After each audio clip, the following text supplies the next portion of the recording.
Les feux de brousse se multiplient en Calédonie. Si la période administrative des feux débute aujourd'hui, la sécheresse, elle, a commencé depuis 3 mois en province nord. Ne faut-il pas s'adapter à cette avancée précoce? On posera la question à Philippe Bouama, représentant de la sécurité civile en province nord. Il est l'invité de notre journal. Des films muets sur les traces de Raymond Charlemagne, datant des années 50 à 60. Ces vidéos, vous pourrez les visionner demain durant les portes ouvertes des archives de Nouvelle-Calédonie. Nous écouterons Rouchénier Wanakaïda, l'un des témoins de cette période rencontre. Ils sont fous, drôles et utilisent le peu de moyens pour faire rire. Rémi et Rémi ont monté Caillasse, l'un des spectacles du chapiteau. De la préparation au show, nous irons à leur rencontre. C'est la suite de notre feuilleton. Mais avant de développer ces titres, la réquisition est tombée à la mi-journée. 2 mois de prison avec sursis, 2 ans d'inéligibilité et 5 millions d'amendes requis contre Harold Martin. Son jugement sera rendu le 20 octobre prochain. C'est l'affaire dite des terrains datant de 2007 à 2010. Il a été accusé de faciliter la vente des terrains familiales, profitant de sa qualité de premier magistrat. Philippe Reuter, l'avocat d'Harold Martin, plaide pour la relax. Il déclare que c'est un règlement de compte politique. On l'écoute.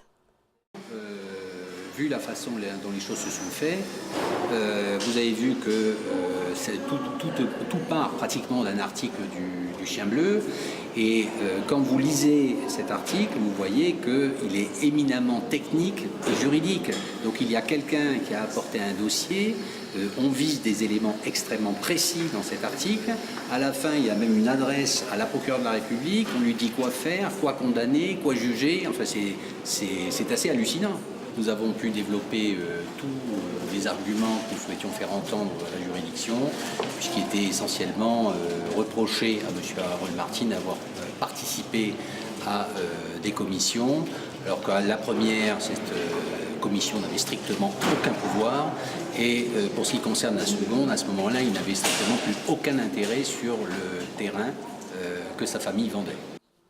Voilà des propos recueillis par Michel Pimbé. Je vous le disais en titre, alors que les feux s'intensifient au pays, notamment dans le nord-ouest du pays, la période administrative des feux commence aujourd'hui. Une phase prévue dans le plan Orsec. Que prévoit cette période administrative? Réponse avec Océane Zebler. La saison administrative des feux de forêt est officiellement lancée pour 3 mois. Pour cette saison qui s'annonce mouvementée, une cellule feux de forêt est mise en place auprès de la sécurité civile. Cette cellule est là pour assurer les suivis des feux, engager et coordonner les moyens aériens en fonction du niveau d'alerte et anticiper une montée en puissance du dispositif en cas de force majeure. Des moyens humains et matériels durant cette période seront déployés pour l'ensemble du pays. Dans les airs, 3 hélicoptères bombardiers d'eau sont disponibles, ainsi qu'un hélicoptère de commandement. Si besoin, un hélicoptère de gendarmerie et un Puma des forces armées pourront aussi être mobilisés. À terre, comme l'année dernière, une centaine de sapeurs-pompiers répartis sur 12 communes sont prêts à intervenir. Des gardes nature ou gardes forestiers participent aussi à la prévention ainsi que l'unité d'intervention de la sécurité civile de Nouvelle-Calédonie. Et en cas de force majeure, les forces de l'ordre et les forces armées de Nouvelle-Calédonie. En plus de tous ces moyens, 71 jeunes auxiliaires de sécurité ont été formés. Des guetteurs pour surveiller et prévenir en cas de départ de feu et des opérateurs feux de forêt qui devront répondre aux appels d'alerte et transmettre les informations au centre de secours. Une application mobile prévention incendie a été notamment créée. En la téléchargeant, vous pourrez alerter les secours, repérer les différents feux à l'aide d'une carte et connaître les bons gestes pour prévenir les incendies. Alors, pour en parler, nous recevons Philippe Bouama, représentant de la sécurité civile en province nord. Bonsoir. Bonsoir. Alors, voici, je vous montre cette carte des risques de feu pour demain, publiée sur le site de Météo Nouvelle-Calédonie. Alors, est-ce que les moyens suffisent pour intervenir sur les parties concernées par les risques extrêmes? Oui, effectivement. Donc aujourd'hui, on fait en sorte que les moyens soient mis en œuvre en cas d'événements majeurs, notamment en matière de feux de forêt. Donc là, effectivement, quand on voit cette carte, c'est pas effectivement les couleurs sont présentes avec les risques extrêmes, mais ça ne veut pas dire forcément qu'on peut avoir un incendie majeur par rapport à ces couleurs-là. Voilà. Oui, mais c'est là où il y a de la sécheresse. Donc, effectivement, donc c'est cette partie-là qui va nous permettre de dire qu'aujourd'hui, toutes les conditions météo sont favorables à un développement rapide d'un sinistre. Alors, voyons les feux justement qui se déploient à la transversale, par exemple, comme on le voit souvent. Est-ce qu'il ne fallait pas avancer cette période administrative ? Oui, on peut toujours revoir cette période administrative qui date donc à l'époque de l'État de 2012. Donc là aujourd'hui, on s'aperçoit qu'effectivement sur une grande partie de ces dernières années, que la sécheresse commençait beaucoup plus tôt et que il y a peut-être, c'est peut-être envisagé ou voire même d'avancer cette saison administrative. D'accord. En précisant, c'est la transversale connaît Tiwaka. En parlant des moyens, donc parce que dans l'encadré d'Océane, on parle de moyens. On parle toujours de l'arrivée d'un Canadair, qu'en est-il ? Oui, pourquoi pas, mais bon, aujourd'hui, est-ce que ce moyen aérien est adapté, et voire même peut venir en aide rapidement sur une période de feu? Donc voilà, on est là, on est toujours sur cette question de travailler sur des aéronefs qui seront adaptés avec une plus grosse capacité sur le territoire. Et qu'est-ce qu'il y a de différent justement par rapport à cette période administrative et toute l'année ? Ben, on est dans une période où toutes les conditions météo sont réunies pour que les feux se développent. Donc entre cette période-là, on peut se dire que si un feu se déclare durant cette période-là, on va avoir des feux qui vont se développer rapidement. Donc c'est pour ça que comparé à une certaine période de l'année où le temps est beaucoup plus frais et qu'on a moins de chances qu'un feu se développe rapidement. Alors vous, la sécurité civile, vous avez votre rôle, mais quel est le rôle des communes justement ? Donc justement, là, le rôle des communes, c'est de pouvoir anticiper et de faire un maximum d'informations et de prévention auprès de la population et de dire que pendant cette période-là, il est important de respecter les règles de l'usage du feu et à savoir que chaque commune prend un arrêté d'interdiction à l'usage du feu. Alors pour terminer, vous avez parlé justement de prévention. Quelles sont les informations pratiques, à savoir quel comportement avoir ? C'est tout simplement que pendant cette période-là, il faut proscrire tout usage de feu. Voilà. Merci Philippe Bohamois d'avoir accepté cette invitation. Histoire, retour sur les tournées de Raymond Charlemagne, pasteur des années 50 et 60 en Nouvelle-Calédonie. Dans le cadre du mois du patrimoine, les archives de Nouvelle-Calédonie ouvrent ses portes demain. Une occasion de découvrir des films muets filmés par Raymond Charlemagne. Retour dans le passé avec Duke Menango. Quand le pasteur Charlemagne filme ses scènes de vie sur le site d'éducation de Doneva en 1960, M. Wanakaija a 14 ans. Non, on ne chantait pas la Marseillaise, on chantait. Il y a un chant que Charlemagne qui nous a appris. Marchons ensemble, marchons, amis et frères, marchons, si la route est longue et dure devant nous. Et toutes les écoles, il faut qu'ils apprennent le chant. Hein. Voilà, ça c'est son épouse, Madame Raymond Charlemagne. C'est elle. Ah ouais, c'est elle qui s'occupe vraiment de toutes l'école, les formes, les instituts, des institutrices. Elle est elle là. En regardant ces images, cet ancien élève de Nédivin nous rappelle que le pasteur Charlemagne était à l'origine du schisme, scission de l'église protestante, pour changer une situation qui empêchait les Kanaks d'accéder à un niveau supérieur au certificat d'études. Et c'est en voulant faire sortir le mélanésien que tout de suite ça a été vu depuis la Société des missions de Paris, et c'est comme ça qu'ils l'ont poussé à sortir de la Société des missions de Paris. Et c'est comme ça qu'il a créé l'Église évangélique libre, la Fédération de l'enseignement libre protestante. Pour que les archives du pays bénéficient de ces documents vidéo, la cadette de la famille Charlemagne n'a pas facilement convaincu ses frères qui ont vécu aux côtés de leurs parents ces périodes houleuses de l'histoire de l'Église protestante ici en Nouvelle-Calédonie. Redonner à la Calédonie ce patrimoine-là, ça leur est encore très difficile. Elisabeth, elle a un regard, on va dire, un peu plus objectif. Elle était plus petite à l'époque de ces histoires-là. C'est une femme et surtout c'est une chercheuse. Elle a donc un peu de neutralité par rapport à ça et surtout elle a ce sentiment-là que cette sensibilisation-là que les archives vont servir à l'histoire. Pour M. Wanakaija, cette époque est avant tout synonyme de personne de foi et d'esprit de sacrifice. En effet, l'éducation en Seine-la-Felpe était gratuite, mais toutes les familles, les élèves, devaient participer en nature ou en main-d'œuvre. Même pendant les vacances, après 3 mois passés à l'internat, il fallait encore chercher des sous auprès des familles de colons.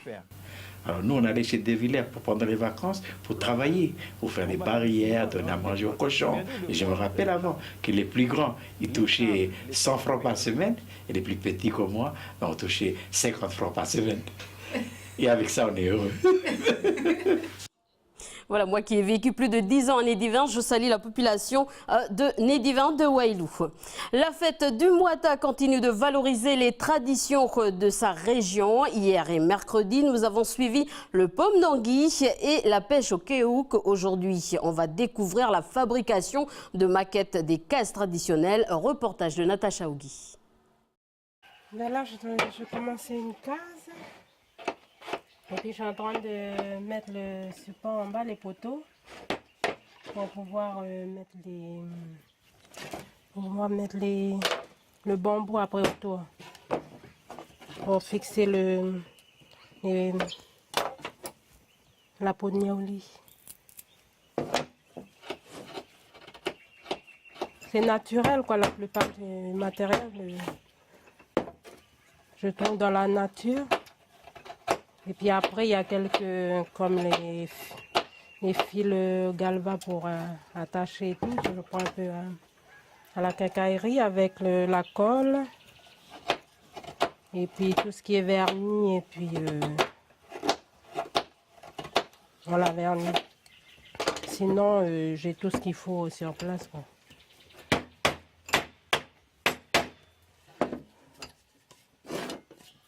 Voilà. Là, c'est fini.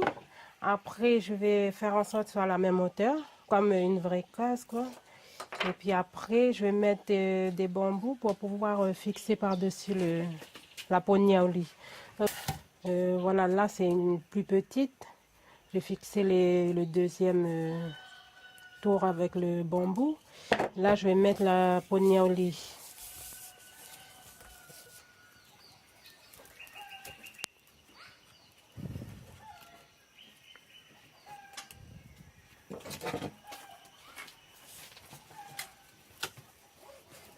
Comme j'ai fini le mur, et puis là je vais faire le poteau central pour fixer les goualettes après.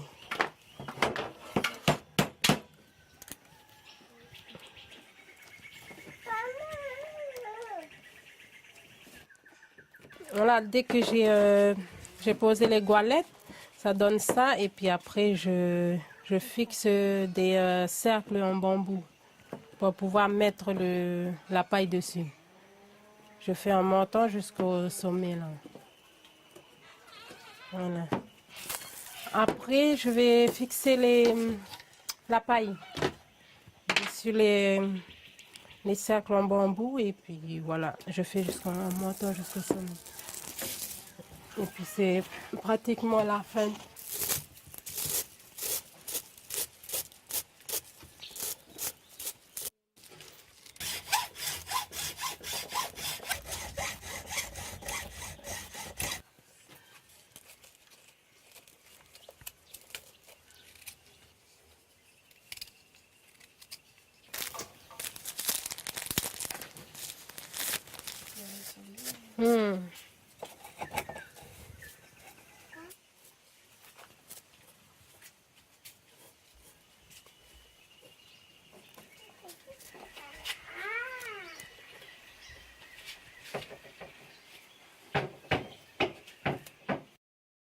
Voilà, et si vous voulez avoir une case comme cela dans votre salon, vous pouvez aller à la fête du Mouata à Puebo qui commence demain. Football, le choc de la 19e journée de Super League, c'est demain en direct sur Calédonia. Il opposera Magenta à Yangensport. Même s'ils ont vu comment l'équipe de Yangensport évolue, les joueurs d'Alain Moison se préparent et s'entraînent pour ce grand rendez-vous. Le vainqueur prendra une sérieuse option sur le titre de champion 2017. Dans quel état d'esprit se trouve l'équipe de Magenta? On écoute Pierre Wajoka, l'entraîneur adjoint. Très bien, on est prêt. Hein. On s'est entraîné toute la semaine, on a bien préparé. Mais bon, ce match-là, comme tous les matchs, on a préparé depuis le début de saison. Hein. On savait que Yengen, c'était un prédateur au titre. Plus les équipes comme la SLC, mais on est prêt. Et on est à 2 points d'avance sur Yengen. Yengen a un match en retard. Ils gagnent un match en retard, ils sont 2 points devant nous. Ce match-là est très décisif, pas pour être champion, mais pour avoir fait un grand pas vers le titre. Ce match est très décisif pour soit Yengen, soit pour nous. Il nous reste 4 matchs dans le match de demain contre Yengen. Il nous reste 3 matchs après. Et demain, voilà, ça sera le match un peu décisif. C'est un grand pas vers le titre, comme j'ai dit. Et grand absent de ce match, Roy Kayara de l'équipe de Yengen, suspendu, il a écopé de 3 cartons jaunes. Et juste avant ce match, toujours en direct de Calédonia, la liste des 23 joueurs sélectionnés pour la Coupe du Monde des moins de 17 ans sera dévoilée sur notre chaîne. Une raison de plus de rester calé sur Calédonia. Caillasse, c'est le nom du spectacle monté de toutes pièces par la bande du Chapiteau. Une comédie déjantée avec ses grosses lunettes. Rémi et son compagnon. Le pestacle, comme je le disais enfant, a bien fait rire les bambins. C'est la suite de l'autre feuilleton. C'est une belle pente quand même, hein. On le sent direct. Je me suis inspiré d'un spectacle qui existait déjà, qui s'appelait Expédition Paddock, dans lequel j'avais déjà joué. Et puis déjà je me suis inspiré de ce spectacle-là, c'était par rapport au décor et puis au costume. Et puis après l'idée c'était d'en faire une adaptation pour la Nouvelle-Calédonie sur le thème du bagne. Tu veux pas grimper? Pour voir un peu le poids, la force, tout. Ouais, non. Ouais, yo. Ouais. Et dans un petit quart d'heure, nous aurons aussi sur la grande scène le spectacle Caillasse, un spectacle inédit à Tours, puisqu'il arrive de tournée internationale en Bretagne, en France et en Suisse.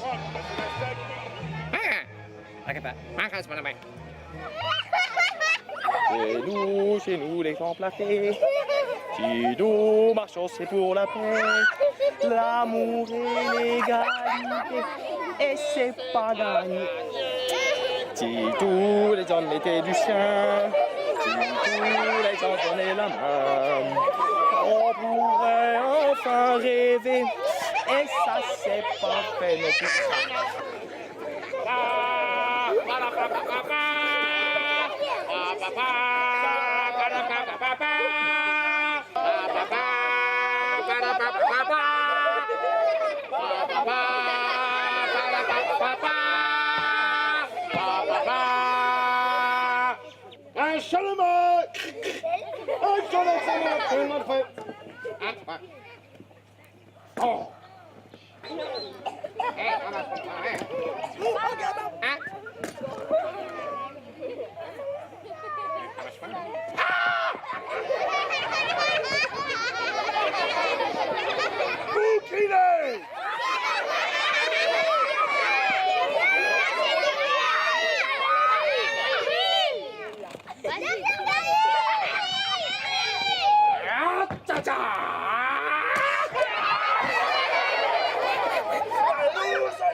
Oh, respire.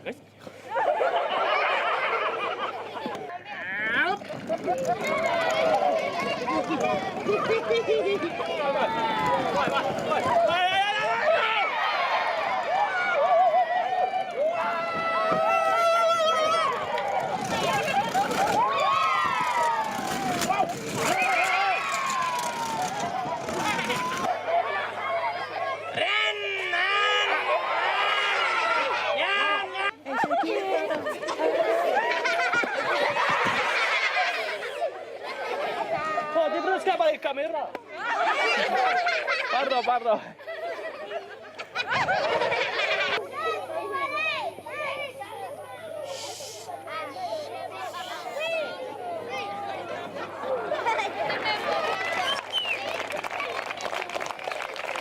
C'est un spectacle du chapiteau de Nouvelle-Calédonie.